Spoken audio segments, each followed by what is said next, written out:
बढ़ेंगे आगे। उत्तराखंड के मुख्यमंत्री पुष्कर सिंह धामी ने राज्य सरकार की मदद से चलने वाली नंदा गौरव योजना के लाभार्थियों को डायरेक्ट बेनिफिट ट्रांसफर के जरिए पैसे ट्रांसफर करने के एक प्रोग्राम में हिस्सा लिया है। मुख्यमंत्री पुष्कर धामी ने कहा कि प्रदेश सरकार बेटियों के जन्म से लेकर उनकी शिक्षा, सुरक्षा और रोजगार को बढ़ावा देने के लिए संकल्पबद्ध होकर कार्य कर रही है। मुख्यमंत्री ने गुरुवार को नंदा गौरव योजना के तहत वित्तीय वर्ष 2025-26 के लिए प्रदेश की 33,251 बालिकाओं के खाते में डीबीटी के माध्यम से तकरीबन 1 अरब 45 करोड़ 93 लाख रुपए की धनराशि हस्तांतरित की।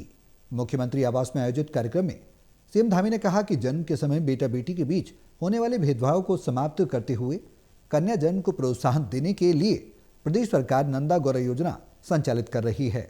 इसके तहत राज्य सरकार द्वारा बालिका के जन्म पर 11,000 रुपये और बेटी के 12वीं पास करने पर उच्च शिक्षा के लिए 51,000 रुपये की धनराशि प्रदान की जा रही है।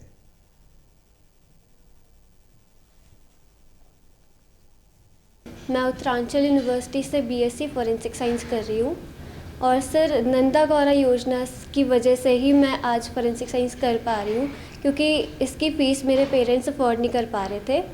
तो इस योजना के माध्यम से जो धनराशि मुझे प्राप्त हुई है उसी की वजह से आज मैं ये कोर्स कर पा रही हूँ और आगे चल के आत्मनिर्भर बन सकती हूँ।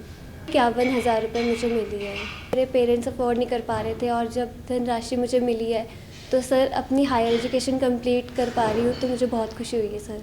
मैं डीएवी कॉलेज की छात्रा हूँ, मैं वहाँ से बीएससी कर रही हूँ। मुझे इस योजना से काफ़ी लाभ मिला है, जिससे मैं अपनी आगे की शिक्षा पूरी कर पा रही हूँ। मेरे पेरेंट्स की इतनी एफ़र्ट नहीं कर पा रहे थे कि जिससे वो मेरी फ़ीस पे कर सकें। इस योजना से मैं अपनी आगे की शिक्षा कंप्लीट कर पा रही हूँ। इससे मुझे 51,000 रुपये मिले हैं और मैं अपनी शिक्षा कंप्लीट कर पा रही हूँ उसके द्वारा। उधर टोक्यो में मुख्यमंत्री योगी आदित्यनाथ ने भारतीय समुदाय से मुलाकात की। साथ ही सीएम योगी ने सांस्कृतिक कार्यक्रम को भी देखा।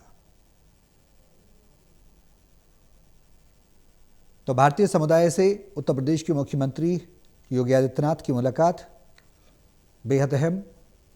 सिंगापुर के बाद उनका जापान का यह दौरा कई मायनों में भारत में कई निवेश की संभावनाओं के द्वार खोलता है और